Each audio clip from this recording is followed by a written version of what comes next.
나오미가 왜 보아스, 룻에게 그렇게 위험한 일을 시켰는지. 사실 나오미가 지금 룻에게 시킨 것은 내가 너에게 할 일을 말하니 그대로 행하라. 목욕을 하라. 기름을 바르고 의복을 입어라. 단장을 곱게 하라는 것이죠. 그러고 난 다음에 하는 일이 뭐냐면 타작마당에 가만히 가서 보아스 그 사이 먹고 마시기까지. 이게 술 마시는 걸 의미하거든요.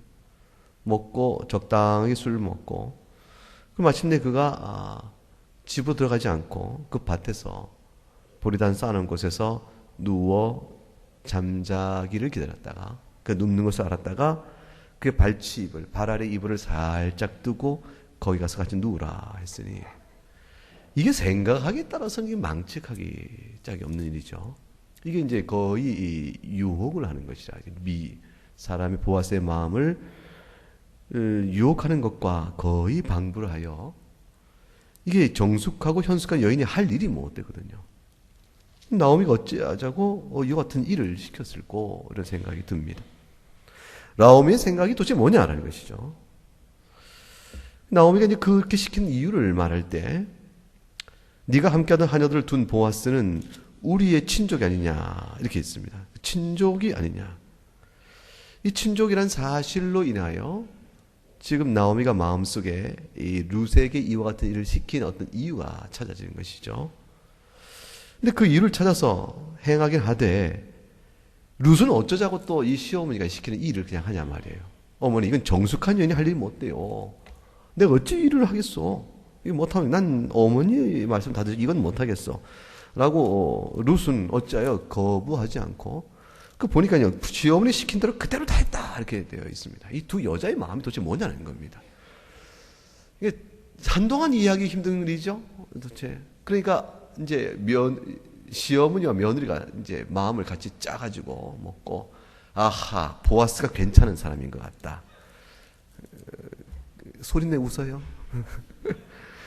보아스가 괜찮은 사람인 것 같다. 이 사람을 살짝 홀려가지고 붙들면 우리가 먹고 사는 일은 평생 해결될 것 같다. 그러니 루사 내가 좀 민망하긴 하지만 너에게 말하는데 아직은 네가 괜찮은 것 같으니 좀 이렇게 나야 안 되지 않겠냐. 그러니까 너는 될 것 같으니 좀 단장해서 네가 좀 가서 어떻게 해봐라. 뭐 이런 정도 뜻인가라는 거예요. 그렇게 되어지면 이야기가 이게 룻기가 아름다운 이야기 아니고 이게 추잡한 얘기가 되고 이게 도무지 어디서 뭘 배우라는 것이죠 우리가. 여러분 생각 어때요? 저는 이걸 이제 이해하는 데까지 좀 시간이 걸렸어요. 아무리 생각해도 보는 대로 읽는다고 원 마음이 시커머니까 이걸 그렇게 자꾸 보이는 겁니다. 읽어도 그렇게 보이고 또 읽어도 그렇게 보이고 정결한 일을 잘 못 보니까 어찌 이렇게 이런 얘기가 있나. 세상에 이런 일이 벌어지면 틀림없이 좋지 못한 일이 벌어지거든요. 근데 어찌 이런가. 이게 하나님께서 보아스를 시험하는 것인가, 룻을 시험하는 것인가, 나오미를 시험하는 것인가. 이게 지금 위기의 순간인가? 아니면 하나님이 룻과 나오미에게 새로운 삶을 열어주기 위한 놀라운 하나의 기회를 주신 것인가? 이 기회냐 아니면 위기냐? 이런 것이죠. 근데 좋게 생각을 해야 맞습니다. 나오미가 며느리 룻을 어떻게 단장시켜서 보아스의 마음을 홀려가지고 그래서 평생 먹을 어떤 미천점 얻자 뭐 이러한 흉악한 마음을 했을 것이라 그런 생각하기 어렵죠. 처음부터 그런 생각했으면 나오미가 그런 간악한 간교가 많은 여자였으면 애초에 자기가 베들레헴 땅으로 들어갈 때 자기를 따라오겠다는 오르바와 룻을 둘 다 데려가는 게 유익하죠. 둘이 있으면 더 이렇게 저렇게 기회를 삼을 게 아니겠습니까? 전혀 그런 여인이 아니죠. 나오미가 하나님께서 내게 고통을 주셨다. 나에게 하나님의 아름다움을 입은 여인아 부르지 마라. 내가 고통을 입은 여인이라. 이렇게 말할 때는 영적 관점으로 자기의 삶을 돌아보게 됩니다. 빈궁이 왔다 해서 약속의 땅을 떠나버렸던 자기들 실수. 그래서 모압 지방에서 제법 살 것처럼 했지만 결국은 남편과 아들을 다 잃어버린 그 뒤에 나오미가 깨달은 영적 각성은 하나님이 나를 치셨다는 것이에요. 하나님 앞에서 영적인 각성을 배운 여인이 돌아와서 그 룻에게 못된 짓을 시켜서 무엇을 할 것을 생각하기 어려운 것이죠. 처음부터 그런 생각이 있었을 것이 생각이 어렵죠. 근데 나오미가 룻에게 그렇게 말하게 된 배경이 뭐냐는 것이죠. 그 배경은 그것은 바로 2장에 있었던 사건과 맞물려 나옵니다. 룻이 밭에 가서 이삭 좀 주워오겠다고 왔는데 이렇게 하나 갖고 오는 거예요. 여기 보면 2장 17절에 보면 한 에바쯤 주워왔다. 이게 한 에바가 이게 15멜쯤 됩니다. 그러니까 한 오멜이 한 사람 장정이 먹는 양이니까 한 에바쯤 되면 두 사람의 여인네가 5일 정도 내지 6일 먹을 수 있는 식량 분량 갖고 온 거예요. 이게 어찌되게 지작을 주워도 너무 많이 주웠겠다. 이거 어떻게 이렇게 많이 주웠는고? 이렇게 물었을 때 자초지종 얘기를 듣는데 그때 보아스의 이야기를 쭉 듣고 보아스가 룻에게 한 말이 있잖아요. 그 말이 뭐냐면 2장 10절과 11절 나옵니다.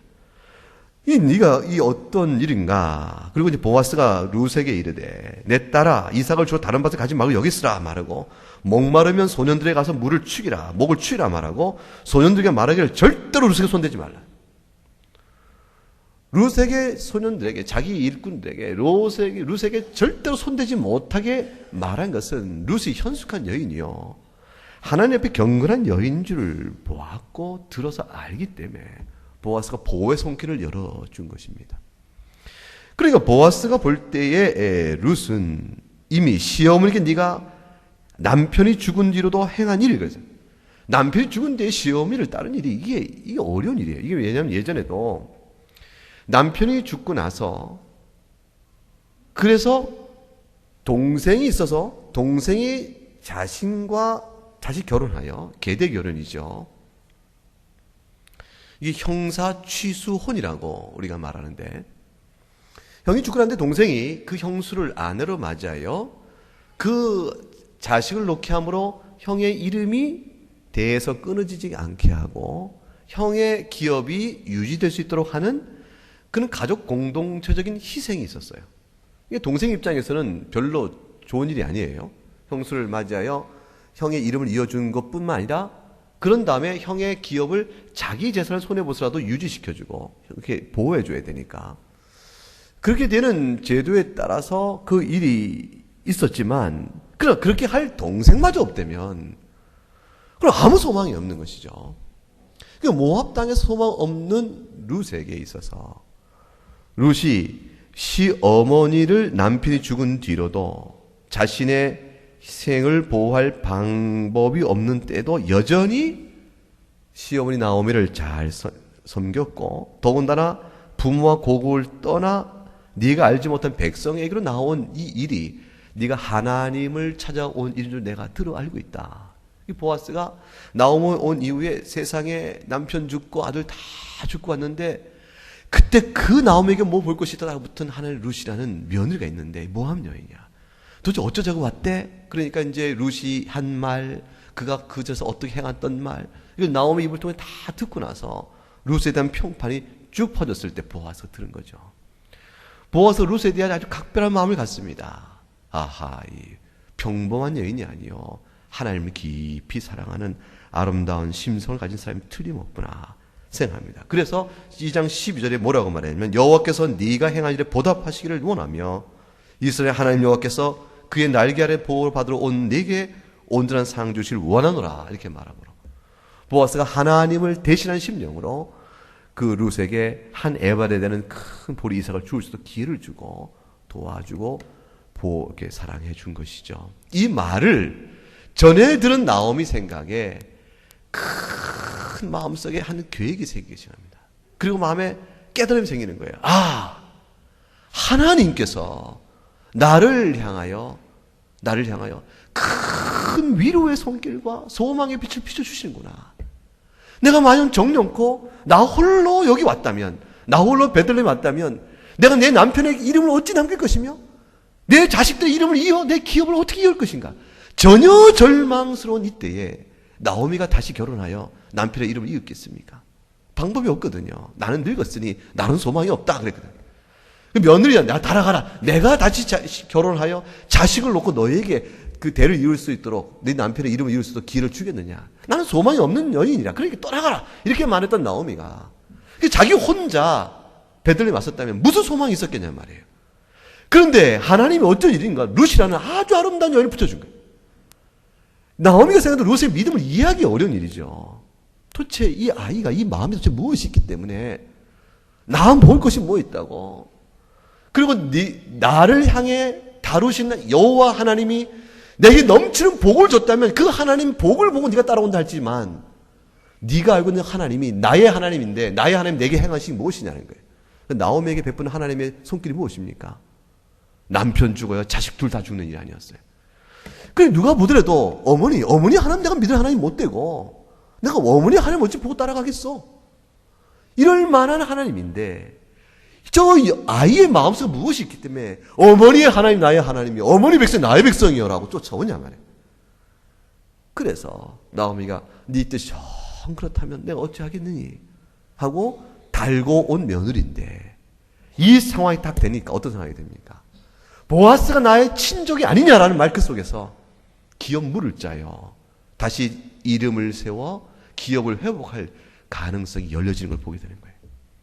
룻이 아니었으면 이 일이 자기가 어떻게 미쳐지겠어요? 하나님의 전율스러운 예비하고 섬세한 손길을 보게 된 겁니다.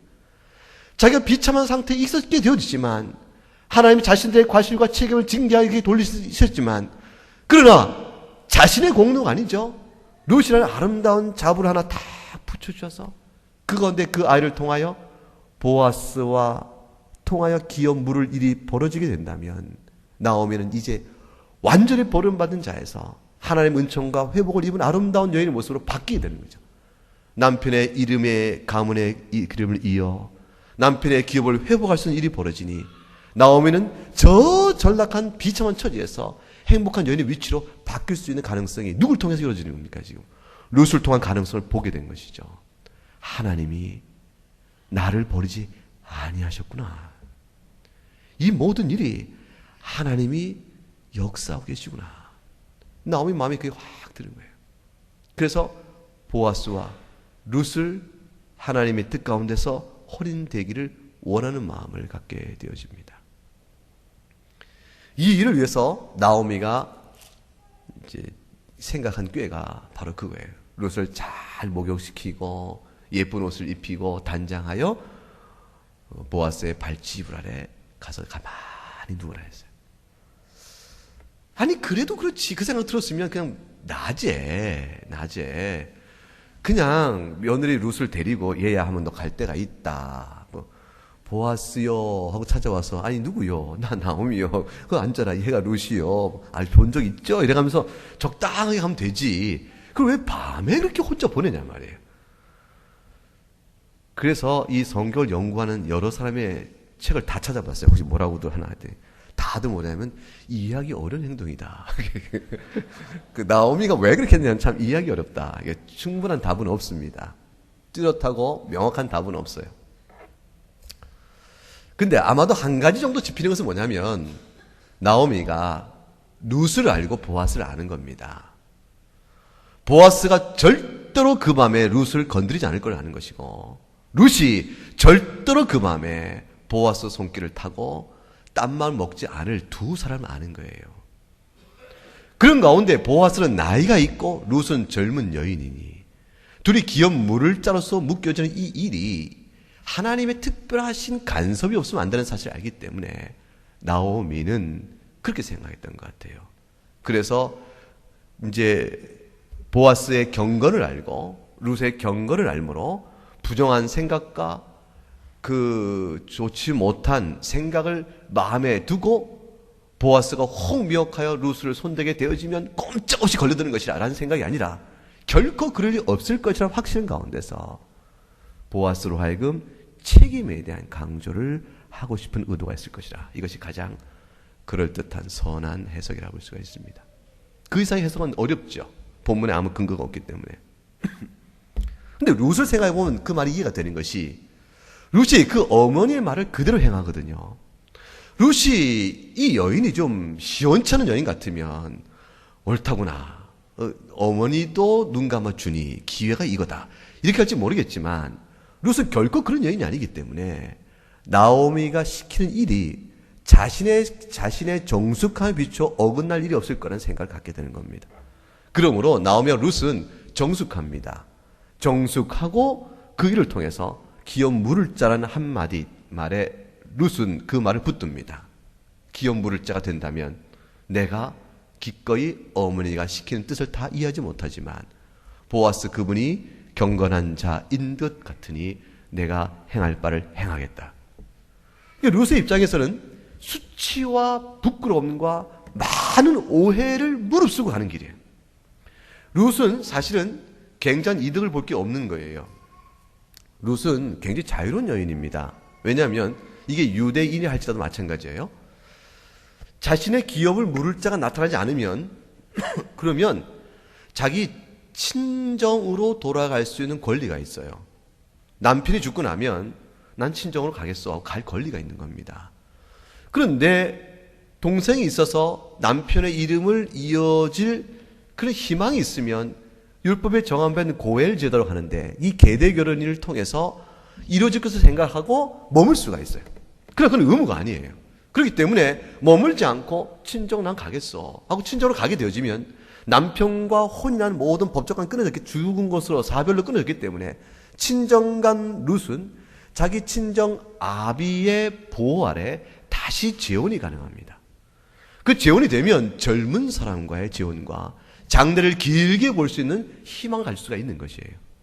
그런데 이 보아스는 여기 보아스 스스로 말하기를 네가 젊은 자에게도 갈 수 있거늘 내게 이익을 청하니 너의 인애가 이전보다 크다라고 말합니다.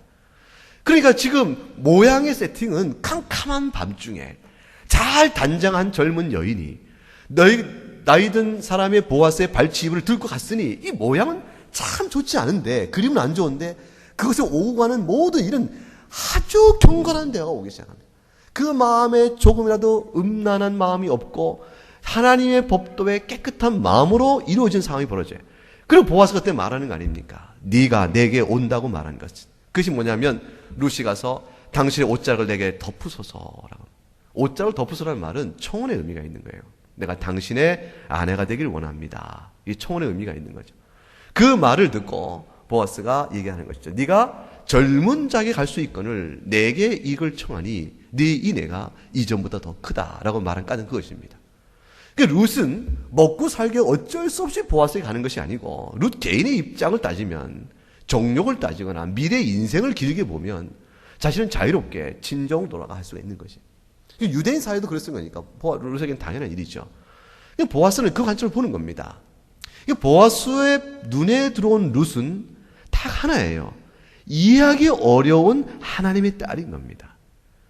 그 마음속에 무엇이 있기에 아무것도 볼 거 없는 시어머니를 쫓아 이 땅으로 왔는 거. 그것은 한 이유가 있으니 시어머니를 사랑하며 시험을 통해 알게 된 여호와 하나님을 사랑하며 이스라엘 하나님을 향한 그 마음이 있으니 하나님께서 너를 그의 날개 아래 보호를 받게 온 너를 하나님이 그 날개로 보호하기를 원하노라 말하고 하나님의 날개를 보호하는 그 손길을 또 옷자락을 덮기를 원하는 그 옷자락을 덮기를 원하는 룻의 그 희망을 보아스 자신이 대리하여 그 일을 행하기로 나서게 되도록 이끌어지는 겁니다. 그러므로 룻이 시어머니의 말에 다 순종한 것은 다른 뜻이 있는 것이 아니죠. 순자는 의미에서 기업 물을 자, 자기 가문의 기업을 무르게 될 그리고 그 죽은 시아버지요 죽은 자기 남편의 이름이 이어지게 될 그 기업이 회복되어질 그 하나를 바라보며 위험을 자기 명예를 손상받을 위험을 무릅쓰고 그 앞에 나가게 되어집니다. 룻의 대답이 매우 특별한 대답을 합니다. 9절에 당신의 여종 룻입니다. 이렇게 말해요. 이것은 2장에서 봤을 때 2장에서 본 것처럼 보아스가 네가 누구냐 물었을 때 나는 당신의 하녀 중에 하나와도 같지 못합니다. 말한 것과 똑같은 말로 자신을 말합니다. 룻이 자기를 보호하려면 방어하려면 나 당신의 친정 나오미의 며느리예요. 나 딴 맘 있어 온 거 아니에요. 이렇게 말할 수 있을지 모르겠지만 그런 부질없는 그런 방어하지 않습니다. 그 상황 속에서 자기에 대한 순결을 그냥 정직한 마음을 드러내요. 그리고 말하기를 당신의 옷자락을 펴 당신의 여종을 덮으소서. 이 말이 매우 특별합니다. 이게 에스겔서에 나오는 말인데 한번 성경 찾아보세요. 에스겔서. 우리 이 스크린에 없습니다. 에스겔서 16장 8절.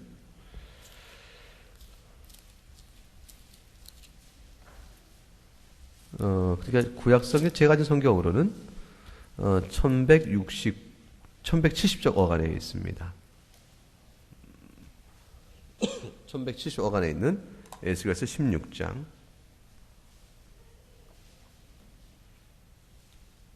8절을 보게 되면 6절부터 8절까지 말씀 한번 6절 8절까지 말씀 한번 읽어볼까요? 1170쪽 어간에 에스겔 16장 6절 8절 같이 읽습니다. 내가 네 곁으로 지나갈 때에 네가 피투성이가 되어 발짓하는 것을 보고 네게 이르기를 너는 피투성이라도 살아있으라.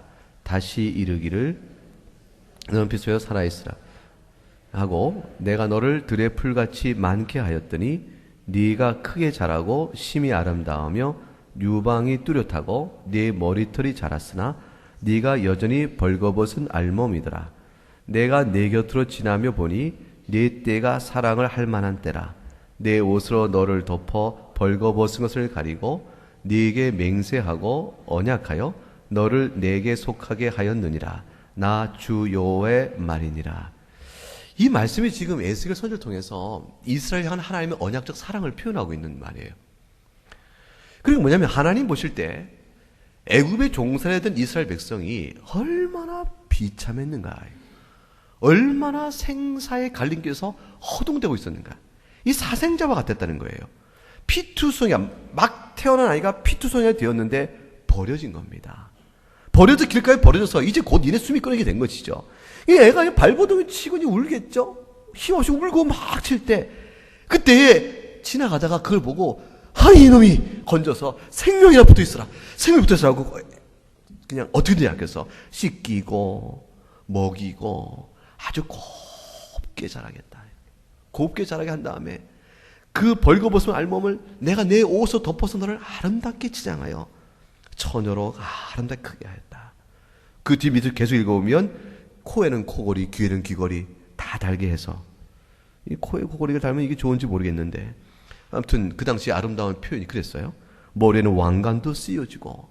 내가 그렇게 아름답게 키웠더니 이제 네가 나를 버리고 가나안 족속의 우상을 숨기며 간음을 범하는가. 하나님이 책망하셨던 대목입니다. 왜 예루살렘을 심판하시게 되는 대목이 나오는 대목이죠. 그때 하나님께서 이스라엘을 내가 내 옷장으로 너를 덮었다라는 말을 쓰세요. 이 옷장으로 덮는다는 말이 구약성에 두 번밖에 안 나와요. 여기 하나 나오는 겁니다. 그리고 룻기에 나오는 겁니다. 이게 룻이 자기 입을 통해서 당신의 옷자락으로 우리를 덮으소서라는 말이 그 청혼의 의미가 있으며 동시에 어떤 상태로 얘기하는 겁니까? 하나님이 마치 이스라엘을 사랑하여 불러내듯이 당신의 하녀 중에 하녀도 일컬어 볼 길 없는 저를 당신의 긍휼로 받아주기를 원합니다. 라는 그 마음을 표현하고 있는 것이죠. 그 마음 표현을 보아스가 교만스럽게 자신이 하나님인 양 받지 않습니다. 보아스는 2장 11절에서 말하기를 네가 하나님의 날개 아래 보호를 받으러 왔구나 하는 말로 그 말을 받아요. 그러므로 인해서 보아스가 룻의 이 청혼의 간접적 표현을 어떻게 받냐면 젊은 여인이 먹고 살자고 그렇게 보는 것이 아니고 늙은 자기가 욕심을 품어서 그것이 아니고 그런 전혀 더러운 것이 없는, 계산이 없는 오직 한 가지죠. 하나님의 날개 아래 보호를 받기로 와서 하나님이 정하신 계대 혼인이라는 이 율법적 법도에 따라서 경건하여 주의 법도를 지키는 자들을 통하여 경건하여 주의 법도에 따라 자기의 삶을 흩어가는 자들에게 베푸시는 보호가 있기를 원하는구나가 딱 보여지는 거예요. 그러니까 하나님 나라의 통치가 임하기를 원하는구나, 그것이죠. 하나님 나라의 아름다운 통치가 있길 바라는 것이에요. 그 상황 속에 보아스가 그걸 다 깨닫는 거예요. 그래서 말하는 것이죠. 내가 너의 기업을 물을 것이라 약속을 합니다. 그러나 나보다 가까운 친족이 있으니 그가 물은다면 하나님의 뜻이 이루어지니 얼마나 좋은지냐. 이 보아스가 뭐라고 말하냐면 이렇게 말하죠. 자, 13절에 이 밤에 여기서 머무르라. 아침에 그가 기업 물을 자의 책임을 네게 이행하려 하면 좋으니 이렇게 말합니다. 그렇죠? 이게 보아스가 딴 마음이 있었으면 나보다 더 가까운 친족이 있는데 그 친족이 너의 기업을 물으면 그러면 좋으니란 말을 할 수가 없는 거죠. 그렇지 않도록 그러니까 방법을 짤 텐데 이게 나오는데 그렇지 않습니다. 보아스가 왜 나보다 더 가까운 친족이 있는데 아침부터 내가 쏟을 것이다. 그가 기업 물을 자의 책임을 네게 이행하면 좋으니라고 말합니다. 그 보아스가 보고 있는 것은 하나님 나라예요. 거룩한 나라 불러내고 그 나라의 율법과 율례를 주어 그 뜻대로 이루어짐으로 하나님 날개에 보호받는 그런 일들이 이루어지는 일이 있기를 바라는 그 뜻 아래 보아스도 순종해 나갑니다. 그러나 만일 그가 이행하지 않는다면 내가 반드시 이행하겠다. 그렇게 약속을 하게 됩니다. 그리고 룻의 명예를 보호합니다. 보호하는 게 뭐냐면 14절 보세요. 룻이 새벽까지 그의 발치에 누웠다가, 이 말에 담겨있는 표현이 뭡니까? 새벽까지 발치에 누웠다. 첫째, 보아스가 룻을 손 하나 까딱 대지 않았다는 뜻이죠. 보아스가 룻을 손대지 아니하였다. 두 번째, 새벽까지 발차례 그대로 있게 하여서 사람 눈에 띄지 않을 때에 일어나 집을 갈 만한 때에 그때 보아스가 룻을 보냅니다. 그러므로 그 명예를 지켜줘서 아무도 알지 못하는 상황 속에 혹시라도 세상이 별 얘기 다 만들어낼 테니까 그로부터 이거를 보쳐줍니다. 그리고 빈소로 시어머니 가지 않도록 6번 보리를 주어줬다. 한 번에 한 오멜쯤, 한 사람이 한 하루 식량쯤 될 것이다 싶으니까 한 3일, 두 사람 먹을 3일째 식량을 지어줍니다. 2장에서는 한 에바니까 10개 오멜, 두 사람이 먹을 5일분의 식량 줬는데 왜 여기는 3일치만 줬을까? 더 적게 줬거든요. 왜 그랬을까요? 눈에 띄지 않게 부담 없이 들고 갈 만큼 최선의 무기죠.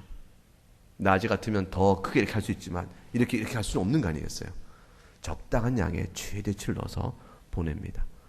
하나님 날개에 온 자에게 보호를 베푸는 보아스의 경건, 하나님만 바라보고 그의 손길에 의탁하여 나오는 룻, 그리고 하나님의 얼마나 큰 위로의 손길이 이렇게 열어지는 것인가 라고 깨닫고 룻에게 그걸 명한 나오미.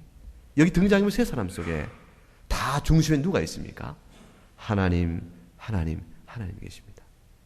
이들의 말과 행실, 생각 속에는 오직 하나님 나라의, 하나님 백성의, 하나님의 법도에 따른 행동만이 드러나요. 그러므로 놀랍게 4장에 이어지는 흐름 안에서 우리가 뒤에 볼 것이지만 하나님께서 이들의 개개인의 삶을 뛰어넘는 하나님 계획 아래에 있었던 그야말로 초이야기죠. 그 우리 눈에 보이는 이 단순 이야기를 넘어서는 하나님의 이야기가 있는 거예요. 그 하나님의 스토리가 있는 거죠. 그 이제 메타 스토리인데, 메타 프레임인데, 그 스토리는 여호와 다윗 임금을 낳고 예수 그리스도 계보까지 이어지는 쭉 흐름의 구원사적인 계획을 마음에 두시고 한 사람 한 사람 불러서 개인의 삶 속에 하나님의 마음과 하나님을 향한 경건의 믿음을 줘서 움직여가며 그걸 이루어가고 계신 것이죠. 오늘도 주 오실 때까지, 주님 다시 오실 때까지 교회를 통해서 하나님은 이와 같은 일을 하고 계십니다. 어느 때, 언제, 어떻게 주의 말씀을 전하고 주 오실 때까지 이루고 갈 사역자들을 세울고 어디에 그 사역자를 보낼고 어떤 모양으로 글을 쓸고 하나님은 다 생각하여 오늘 이 교회 안에 우리가 낳은 그 어린아이로부터 시작해서 일정한 성장기와 또 삶에 들 때 하나님께서 길러내세요. 교회를 통해서 일꾼을 길러내세요. 일꾼을 길러내서 그 일꾼들을 다 각기 훈련시키셔서 교회의 기관으로서의 목사요 또는 장로요 집사로 그 일꾼을 쓰시거나, 그것이 없어도 우리가 지난주에 전도파 훈련을 마쳤는데 말하자면 그런 훈련 과정을 마친 사람들, 그 마음의 소명을 가진 사람들, 각기 평신도 전문의 선교사건 어떤 형태든 간에 자기 삶에 처해서 주를 위해 이루고자 하는 마음을 다 주셔서 하나님 그걸 다 쓰신 거죠. 그 쓰시는 마음은 전부 다 룻의 마음이고 보아스의 마음처럼 오직 하나의 법도와 그 뜻을 생각하는 사람 마음이죠. 그걸 통해서 이루어 가셔서 주의 나라의 역사를 펼쳐가시고 우리를 향한 오늘의 하나님의 구원 역사도 이루어 가시는 겁니다. 하나님의 놀라운 계획이 이 안에 있습니다. 우리가 배울 것은 무엇입니까?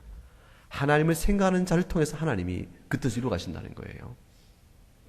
보아스에게 우리가 아는 보아스가 아니었다면 이 일은 실패가 됐을 겁니다.